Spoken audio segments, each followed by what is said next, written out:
السلام علیکم ورحمۃ اللہ وبرکاتہ۔ حدیث نمبر ہے 1892، صحیح بخاری میں سے ہے۔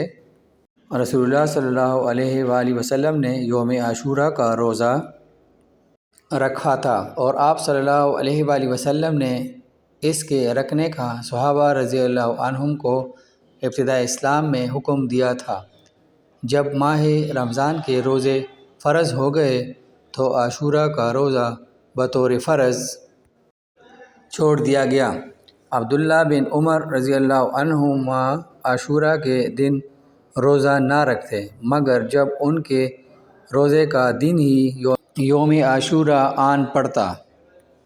یہ حدیث یوم عاشوراء کا روزہ جب فرض کیا گیا تھا اس کے بارے میں، اور پھر جب فرض سے ختم کر دیا تھا تو یہ حدیث اس کے بارے میں ہے۔